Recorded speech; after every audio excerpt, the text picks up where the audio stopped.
Everyone, राज्यसेवा पूर्व परीक्षेसाठी important असलेला प्राचीन इतिहास हा 11वीच्या स्टेट बोर्डमधून आपण कवर करतो आहे. त्याचे 1 ते 5 लेक्चर आपण ऑलरेडी अपलोड केलेत.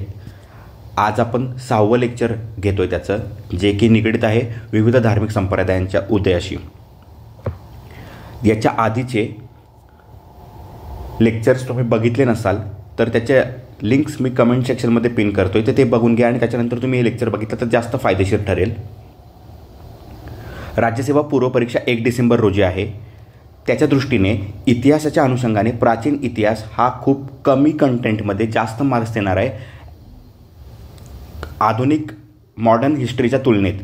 त्यामुळे आपण इतिहासात कमी टाईम स्पेंड करून प्राचीनमध्ये जास्तीत जास्त मार्क्स घेऊन जाऊ शकतो. त्यासाठी ही सिरीज चालू केली आहे आणि त्यासाठी आपण पुस्तक वापरलं आहे ते 11वीचं स्टेट बोर्ड नवीन आलेलं. त्यात प्राचीन इतिहासाशी निगडीत खूप चांगली माहिती कंपाईल करून दिलेली आहे. त्याचसोबत लुसेंट GKचा जो एन्शियंटमधला पार्ट आहे त्यातल्या काही वन लायनर्स फॅक्ट आयोग जशाला तसं विचारत असतं तर त्यातला डेटा एक्स्ट्रॅक्ट करून आपण या नोट्समध्ये ॲड केला आहे आणि ह्या लेक्चरचं फॉर्मॅट बनवलं आहे. त्यामुळे हे लेक्चर्स नक्कीच तुम्हाला येणाऱ्या 1 डिसेंबर रोजीच्या राज्यसेवा पूर्व परीक्षेसाठी फायदेशीर ठरतील. ते तुम्ही नुसते ऐकलेत तरी चालेल, त्याची स्पीड 1.25 किंवा 1.5 वरती ठेवली तरीही चालेल. आणि ह्या लेक्चरचे ड्युरेशन्स हे साधारणतः 15 ते 20 मिनटं ॲव्हरेज ही छोटी छोटी ठेवली आहे, कारण तितका आपल्याला टाईम देणं हे संयुक्तिक नाही आहे एन्शियंटसाठी आणि त्यातल्या त्यात इतिहासासाठी, कारण इतिहास हा फार वेग आहे. त्यामुळे हे बेसिक इन्फॉर्मेशन आहे, ह्यात चुकू न देणं हाच आपला हेतू आहे या लेक्चर सिरीजमधला. सोपे प्रश्न चुकू न देणं. आता आपण विविध धार्मिक संप्रदायांचा उदय हा टॉपिक डिस्कस करणार आहोत.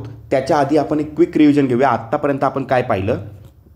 मागच्या 5 लेक्चर्समध्ये सुरुवात केली होती आपण हिस्ट्रीच्या ब्रॉडर डिव्हिजनपासून. हिस्ट्री डिवाईड चालू होते प्रागैतिहासिक काळ, आद्यऐतिहासिक काळ आणि ऐतिहासिक काळ या 3 विभागात. त्यानंतर प्रागैतिहासिक काळात पुन्हा सबटाईप होते, ते म्हणजे पुराश्मयुग, मध्याश्मयुग आणि नवाश्मयुग. या 3ही युगांची वैशिष्ट्ये, त्याची भारतातली विविध प्रमुख स्थळे आणि प्रामुख्याने महाराष्ट्रातली स्थळे यांचा आपण आढावा घेतला. त्याच्यानंतर ताम्रपाषाण युग, त्यातला सगळ्यात महत्त्वाचा पार्ट म्हणजे इंडस व्हॅली सिव्हिलायझेशन, ज्यालाच ताम्रपाषाणयुगीन संस्कृती देखील म्हटलं जातं.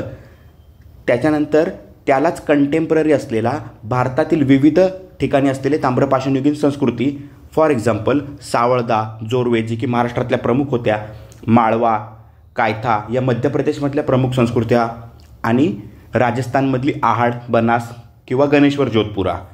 त्याचबरोबर बिहारमधील चिरांड हे प्रमुख ताम्रपाषाणयुगीन स्थळ.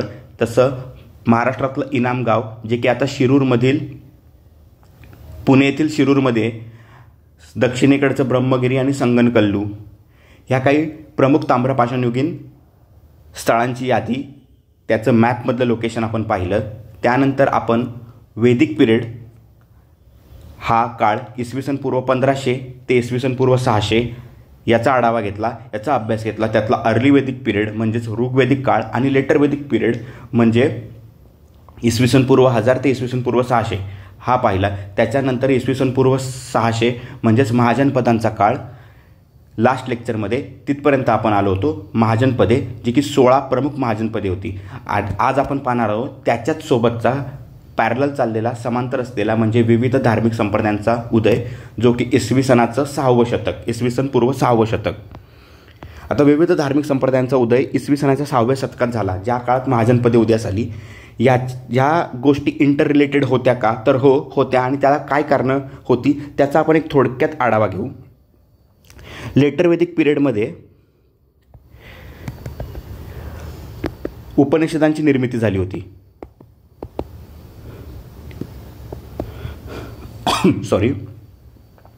त्यामुळे या उपनिषदांमध्ये मानवी जीवनाचा अर्थ, जगाच्या अखंड पसाऱ्यात मानवाचे अस्तित्व काय, मृत्यूचे गूढ, मृत्यूनंतरचा प्रवास यासारख्या प्रश्न मानवाला पडू लागले होते.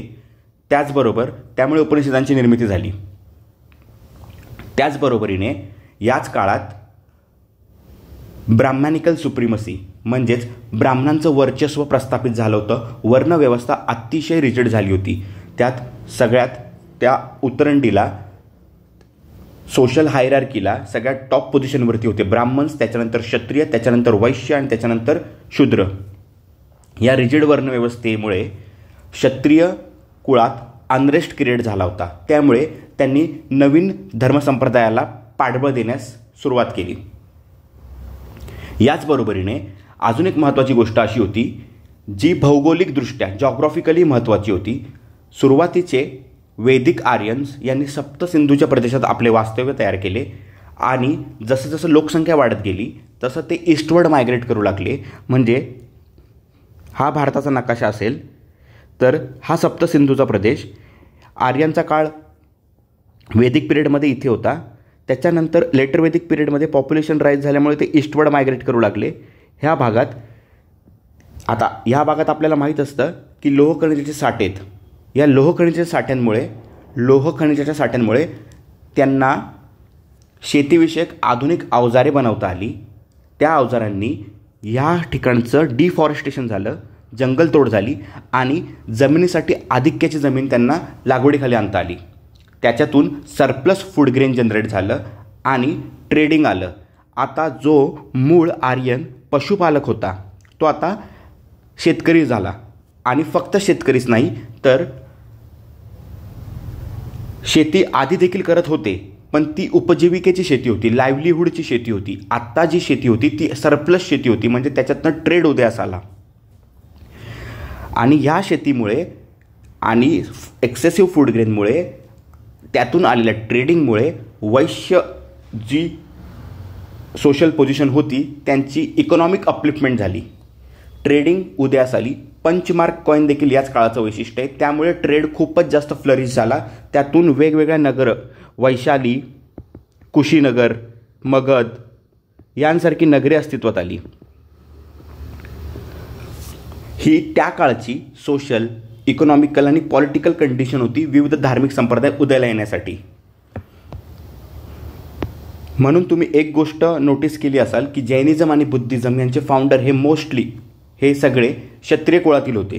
कारण त्यांना ब्राह्मणिकल सुप्रिमसीवरती ब्राह्मणिकल डॉमिनन्स मान्य नव्हता. त्याच्या विरुद्ध काहीतरी एक एंटिटी उभी करणं हे क्षत्रिय कुळातील लोकांचं त्या काळातलं एम होतं. त्यातनंच मग जैनिझम आणि बुद्धिझम ह्या गोष्टी उदयाला आल्या आणि लेटर वैदिक पिरियडमध्ये वैदिक धर्मांची प्युरिटी लॉस्ट झाली होती. हेच ती इथे मांडलेलं आहे. उपनिषदांच्या निर्मितीची सुरुवात 682च्या आसपास. बहुतेक धार्मिक चळवळी म्हणजे बौद्ध जैन धर्म हा प्रामुख्याने उत्तर वैदिक काळात झाला आणि या काळात जवळपास 62 रिलिजियस सेक्टची स्थापना झाली होती. त्यापैकी बुद्धिझम आणि जैनिझम हे खूप जास्त प्रॉमिनंट ठरले कारण त्यांचे फॉलोअर्स खूप जास्त संख्येने होते. आता ही उदयाची कारणे जी आपण मगाशी पाहिली, Vedic philosophy had lost its originality, supremacy of Brahmins created unrest in society and Kshatriyas especially. New agriculture economy उभी राहिली आणि त्यातनंच न्यू ॲग्रिकल्चर इकॉनॉमीचं कारण आपण मगाशी घेतली की डिफॉरेस्टेशन, फर्टाईल लँड आणि शेतीची आधुनिक अवजारं आणि त्यातनं एक्सेसिव्ह फूड ग्रेन आणि मग ट्रेड. त्यालाच नाव देतो आपण न्यू ॲग्रिकल्चर इकॉनॉमी. त्यातनं उदयास आलेली शहरे कौशांबी, कुशीनगर, वाराणसी, राजगीर ही तुम्ही नोटीस केला असाल तर ही महाजनपदांच्या काही राजधान्या आहेत. ही सर्व महाजनपदांच्या राजधान्या आहेत. त्यामुळे महाजनपदांच्या उदयास देखील ह्याच गोष्टी कारणीभूत होत्या. Due to growth of trade Vaishyas wants to improve their social position.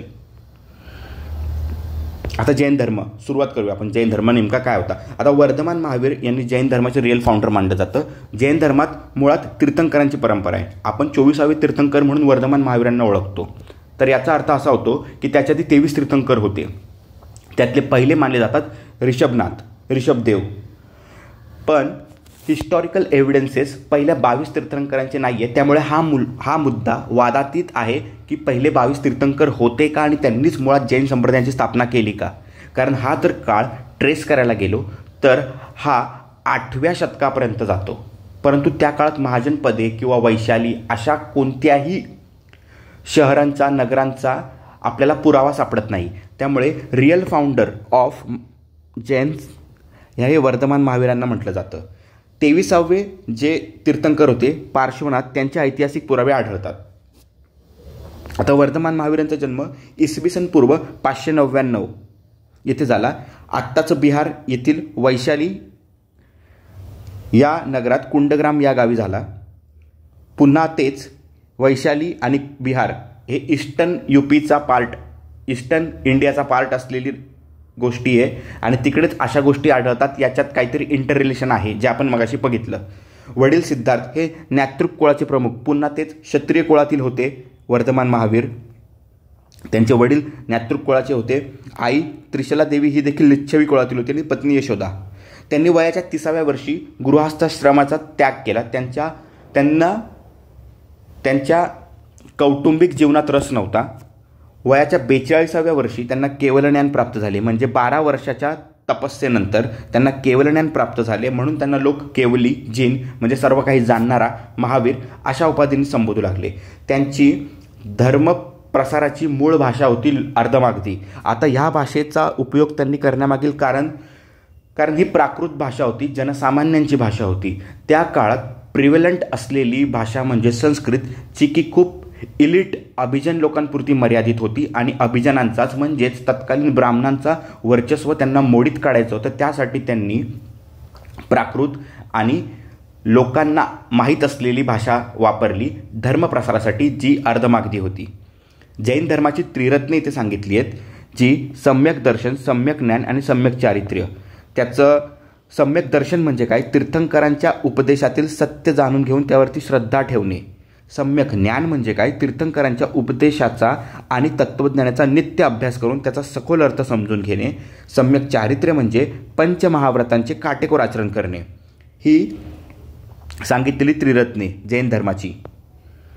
आता अनेकांतवादाचा सिद्धांत म्हणजे थिअरी ऑफ प्लुरॅलिटी हे वर्धमान महावीरांनी दिलं. त्याचा अर्थ असा होतो की सत्य हे एकांगी नसून त्याचे अनेक पैलू असतात. म्हणजेच आपण ती लहानपणी 7 आंधळ्यांची स्टोरी ऐकलेली असते की त्यांना हत्ती दाखवला आणि प्रत्येक व्यक्तीने हत्तीच्या ज्या भागाला, ज्या अवयवाला स्पर्श केला त्यानुसार त्यांनी हत्तीचं वर्णन केलं. परंतु मुळात हत्ती होता वेगळंच. त्यामुळे सत्य हे एक असू शकत नाही, सत्य अनेक असू शकतात. जसं आपण म्हणतो की there can be multiple paths to reach one destination. त्याला म्हणतो आपण थिअरी ऑफ प्लुरॅलिटी. पंचमहाव्रते ही जैन संप्रदायाची प्रमुख पंचमहाव्रते मानली जातात. त्यातलं सगळ्यात पहिलं अहिंसा.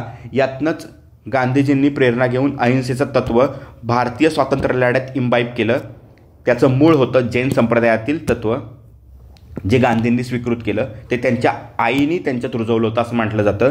सत्य म्हणजे नॉन लाईंग, खोटे बोलू नये. अस्तेय म्हणजे नॉन स्टिलिंग, स्थेय म्हणजे चोरणे, म्हणूनच अस्तेय म्हणजे चोरी न करणे. अपरिग्रह म्हणजे नॉन पोझेशन, याला म्हणतात की do not accumulate the wealth, धनाचा साठा करू नये. आणि हे चारही जे आहेत व्रते ही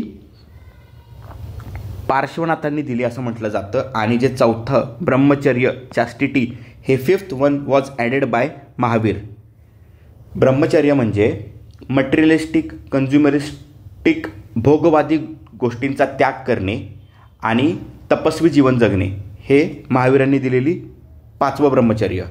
आता पुढे जैन धर्मामध्ये 2 सबसेक्ट झाले, त्यांना म्हणतात श्वेतांबर आणि दिगांबर. आता याची एक स्टोरी म्हणजेच व्हाईट क्लॅड आणि स्काय क्लॅड. श्वेत म्हणजे व्हाईट, क्लॅड म्हणजे अंबर, दिग म्हणजे स्काय आकाश, आणि क्लॅड पुन्हा. याची स्टोरी अशी सांगितली जाते की इसवी पूर्व 298 या काळात मगधमध्ये खूप मोठा दुष्काळ आला. त्यामुळे काही जैन संतांनी, मॉन्क्सनी, some of the young Jain monks migrated to the Deccan region, दक्षिणेकडे आले. डेक्कन आणि श्रवणबेळगोळा. त्यांचा लीडर होता भद्रभाऊ. याच्या लीडरशिपमध्ये काही संतांनी, जैन संतांनी दक्षिणेकडे स्थलांतर केलं. त्यात भद्रभाऊसोबत चंद्रगुप्त मौर्य देखील होते. ते 12 वर्ष तिथे थांबले. त्याच्यानंतर पुन्हा जेव्हा ते उत्तरेत आले तेव्हा त्यांनी निर्वस्त्र राहण्याचं धोरण स्वीकारलं आणि त्यांनी असं म्हटलं की हीच जैन संप्रदायाची, हीच महावीरांची मूळ शिकवण आहे, न्यूडिटी प्रॅक्टिस करणे.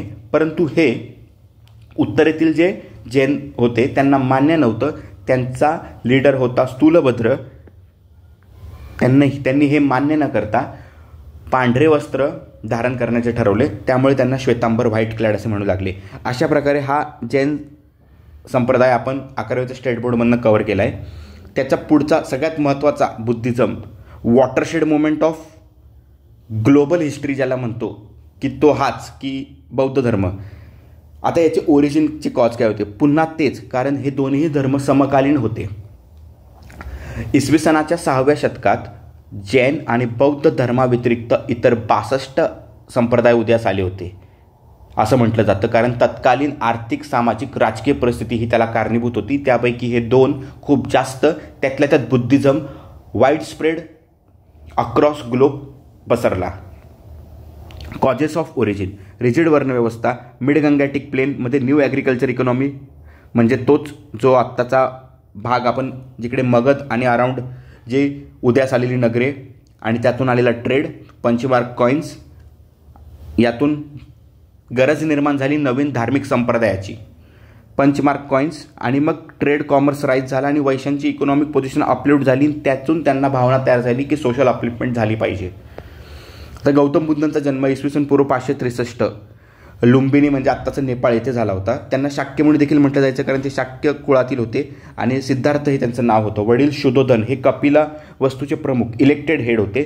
म्हणूनच गौतम बुद्धांबद्दल असं म्हटलं जातं की त्यांच्यावरती रिपब्लिक संस्कार झाले. इलेक्टेड हेड म्हणजे काही गणराज्य होती तर काही ही मोनार्कियल स्टेट होती महाजनपदांपैकी. ते आपण मागील लेक्चरमध्ये पाहिलं आहे. त्यापैकी हे प्रजासत्ताक होतं, रिपब्लिक होतं. त्याचमुळे त्यांच्यावरती इगॅलिटेरियन म्हणजेच समान अधिकारवादी संस्कार झाले होते. आई मायादेवी ही देखील कोसला घराण्याची होती.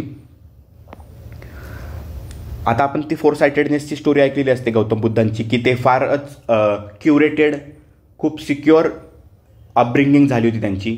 राजघराण्यातील होते. अचानक घराच्या बाहेर पडल्यानंतर वयाच्या 31व्या वर्षी त्यांना एक्सपोज झाले मिझरी ऑफ दी वर्ल्ड, जगात दुःख आहे.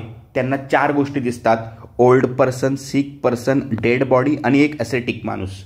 त्यातून त्यांना जगात दुःख आहे याची जाणीव होते आणि मग ते त्याच्या शोधात 29व्या वर्षी घरादाराचा त्याग करतात. वयाच्या 35व्या वर्षी त्यांना पिंपळाच्या झाडाखाली निर्वाणा प्राप्त होत आहे, स्टेट ऑफ एनलाइटनमेंट ज्याला आपण म्हणतो. आणि त्या जागेचे नाव आहे बोधगया, बिहारमध्ये आहे आजच्या. त्याला बोधी ट्री देखील म्हटलं जातं त्या वृक्षाला. या घटनेनंतर त्यांना एनलायटन वन म्हणजेच बुद्धी प्राप्त झालेला असे म्हणू लागले. त्यांचे पहिले प्रवचन सरमन ज्याला म्हणतो आपण ते वाराणसी सारनाथ येथे आहे आणि इसवी सन पूर्व 587 साली कुशीनगर येथे त्यांचा मृत्यू आहे. महाजनपदांच्या लेक्चरमध्ये कुशीनगर आपण पाहिलं होतं, जे की मल्ल या महाजनपदाची राजधानी आहे. आणि तिकडे ही फॅक्ट देखील होती की तेथे त्यांचा महापरिनिर्वाण, मृत्यू म्हणजे महापरिनिर्वाण असं बुद्ध संप्रदायामध्ये म्हटलं जातं. तेथे त्यांचा महापरिनिर्वाण झाला. बौद्ध धर्माची तत्वे, डॉक्ट्रिन काय होती ते बघूया. त्यांनी 4 आर्य सत्य सांगितली, जी अशी की मानवी जीवनातील सर्व व्यवहारांच्या मुळाशी 4 सत्य आहेत. ती खालीलप्रमाणे: दुःख म्हणजे मानवी जीवनात दुःख असते. Human life is full of sorrows, दुःखाला कारण असते. दुसरं आर्य सत्य. तिसरं दुःखाचे निवारण, दुःख दूर करता येते. आणि चौथं प्रतिपद म्हणजेच दुःखाचा अंत करण्याचा मार्ग, जो की शुद्ध आचरणाचा आहे आणि त्यालाच अष्टांगिक मार्ग असं म्हटलं आहे. आणि ते काय होतं तर ही जी सम्यक दृष्टी, सम्यक संकल्प, सम्यक वाचा, सम्यक कर्मांत, सम्यक आजीव, सम्यक व्यायाम, सम्यक स्मृती आणि सम्यक समाधी, चित्त एकाग्र करून ध्यानाचा अनुभव घेणे. हे तुम्ही वाचून घेऊ शकतात. हे जोड्या लावा किंवा कशालाही विचारू शकता आयोग. आता बुद्धिझम एवढा स्प्रेड होण्यामागे कारण काय होतं? जैनिझम तितक्या प्रमाणात स्प्रेड नाही झाला तेवढा बुद्धिझम स्प्रेड झाला, कारण बुद्धांनी मिडल पाथ सांगितला. लक्झरी म्हणजे चैनीचे आयुष्याचा त्याग करा हे जे जैन संप्रदायाने सांगितलं, आणि तपस्वी व्हा. या दोघांमधला मिडल पाथ म्हणजेच लक्झरी आणि ऑस्टेरिटी यातला मिडल पाथ वॉज बुद्धिझम. म्हणून बुद्धिझमला खूप जनसामान्यात पॉप्युलर झाला आणि तो खूप जास्त पसरला. त्यांनी पंचशील तत्त्वे सांगितली, पंचमहाव्रते सांगितली ही जैन संप्रदायामध्ये. इथे सांगितले ती पंचशील. गौतम बुद्धांनी 5 नियमांचे पालन करण्यास सांगितले. अहिंसा, पुन्हा तेच जे की पंचमहाव्रतेंमध्ये देखील होतं. डू नॉट कॉमिट व्हायलेन्स, चोरी न करणे हे देखील होतं, ज्याला अस्थेय म्हटलं गेलं. मादक पदार्थांचे सेवन टाळणे, इंटॉक्सिकेंट असत्य बोलण्यापासून दूर राहणे म्हणजे तेच की do not tell a lie. Sexual misconduct आणि अडल्टरीमध्ये इंडल्ज न होणे, अनैतिक आचरणांपासून दूर राहणे. हे पंचशील सांगितले. फीचर्स काय होते बुद्धिझमचे? बुद्धिझमने देव ही संकल्पना नाकारली. Deny the existence of God. आघात केला वर्ण सिस्टीमवरती, जी की चुकीचीच होती. त्यामुळेच तो पॉप्युलर झाला धर्म. In comparison with Brahmanism, Buddhism emerged as a liberal आणि डेमोक्रॅटिक. खूप जास्त लिबरल आणि डेमोक्रॅटिक रिलिजन होतं, कारण यज्ञ, विधी, काही रिच्युअल्स परफॉर्म करायला ब्राह्मनिझममध्ये लेटर वैदिक काळामध्ये फक्त ब्राह्मणांनाच तो अधिकार होता. शूद्र आणि इतर जी वर्ण होते ते प्रोहिबिटेड होते त्या सगळ्या रिलिजियस प्रॅक्टिस करण्यापासून.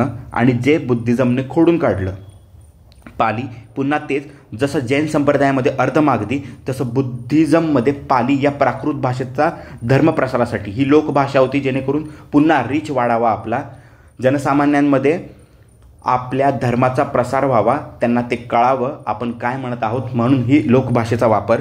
बौद्ध संघांची निर्मिती केली. आता हा धम्माचा उपदेश करण्यासाठी भिक्खूंचा संघ, त्यात स्त्रियांचा देखील समावेश होता. ही सुद्धा त्या काळातली खूप मोठी स्टेप होती, स्त्रियांना इन्क्लूड करून घेणं, सर्व वर्णातील आणि जातींमधील लोकांना प्रवेश. 3 प्रिन्सिपल एलिमेंट ऑफ बुद्धिझम ज्यांना म्हणतो आपण. बुद्ध म्हणजे एनलायटन वन, धम्म म्हणजे डॉक्ट्रिन आणि संघ म्हणजे कम्युन, जे आता आपण पाहिलं. आता पॅटर्न म्हणजे राजाश्रय. तर बुद्धिझमला राजाश्रय कोणी दिला? राजाश्रयाशिवाय कोणतीही गोष्ट किंवा धर्माश्रयाशिवाय राजाश्रय, ह्या दोन्ही गोष्टी इंटरडिपेंडंट ऑन इच अदर आहेत. त्याला सिम्बायोटिक रिलेशनशिप पण म्हणू शकतो आपण. तर अशोकाच्या काळात, जो की मौर्य काळातील खूप प्रॉमिनंट रूलर होता अशोका, ज्यांनी हू एम्ब्रेस बुद्धिझम, त्याच्या काळात 3री बुद्धिस्ट काउन्सिल झाली, जी आपण पुढे पाहणार आहोत. आणि त्यात सगळ्यात महत्त्वाची गोष्ट झाली की मिशनरीज सेंड केले to spread Buddhism across central Asia, Sri Lanka, west Asia. त्यांनी त्याच्या मुलांनाही पाठवलं होतं धर्माचा प्रसार करण्यासाठी. आता 4 बुद्धिस्ट काउन्सिल पाहूया. त्यातले पहिली झाली ती अजातशत्रूच्या काळात, इसवी सन पूर्व 483. त्याचा व्हेन्यू होता राजगृह, त्याचा चेअरमन महाकश्यप. आणि त्या काळात झालं काय? कंपायलेशन ऑफ सुत्तपिटक आणि विनयपिटक. दुसरी झाली काल अशोकाच्या काळात, जो की शिशुनाग डायनेस्टीचा रूलर होता, 383 इसवी सन पूर्व. व्हेन्यू होतं वैशाली. तुम्हाला शहरं 30 दिसतील, वैशाली, पाटलीपुत्र, कारण त्या शहरांचं वैशिष्ट्य आहे या धर्माच्या उगमामागे, त्या महाजन पदांच्या उगमामागे. सब्बकामी त्याचा चेअरमन होता. Monks of Vaishali wanted some changes in rights, हे त्याचा रिझल्ट होतं. अशोका हा जो मौर्य डायनेस्टीचा खूप प्रॉमिनंट रूलर, 250 इसवी सन पूर्व 250, पाटलीपुत्र येथे झाली. मोगली पुट्टतिस्सा हा त्याचा चेअरमन होता. आणि याच्या काळात मिशनरी सेंड झाल्या. त्याच्यात त्याची मुलगी म्हणजे त्याचा मुलगा महेंद्र आणि मुलगी ही देखील संघमित्रा, ही देखील श्रीलंकेला पाठवण्यात आलं त्यांना. आणि अभिधम्म पिटकाचं देखील त्याच्यात हे झालं कंपायलेशन. कनिष्का, याला सेकंड अशोका देखील म्हटलं जातं, की जो कुशाण घराण्याशी निगडीत होता. इसवी सनाच्या 98व्या शतकात काश्मीर कुंडलवन येथे व्हेन्यू होता आणि चेअरमन होता त्याचा वासुमित्र. या काळात बुद्धिझम डिवाइड झालं हीनयान आणि महायान या 2 सबसेक्टमध्ये. आता आपण पुढे हीनयान आणि महायान पाहूया क्विकली. स्कूल्स ऑफ बुद्धिझम ज्यांना म्हणतो. महायान म्हणजे लिटरली मिनिंग ग्रेटर व्हेकल. त्यांनी आयडल वर्शिप मांडली, म्हणजे मूर्तीपूजा मांडली. हिवनलीनेस ऑफ बुद्धा म्हणजे दैवतीकरण केलं. संस्कृत लँग्वेज ठेवली त्यांच्या शिकवणीसाठी. आणि नोन ॲज अ नॉर्दर्न बुद्धिस्ट रिलिजन म्हणजे उत्तरेकडचा, कारण it was more prevailed in northern of India. त्यातल्या त्यात मग ते सगळ्यात जास्त प्रिव्हिलेंट होतं तर चायना, कोरिया, जापान, म्हणून आपण त्या ठिकाणचे बुद्धाच्या मूर्ती बघतो, जे की बुद्धिझम ओरिजिनल बुद्धिझममध्ये मूर्तीपूजा नव्हती. हीनयाना म्हणजे लेसर व्हेकल. ह्यांचं असं म्हणणं होतं की we are original teaching of Buddha, आणि इंडिव्हिज्युअल सॅल्वेशनमधून, शिस्तीतून, सेल्फ डिसिप्लिन आणि meditation through individual salvation gain करायचं.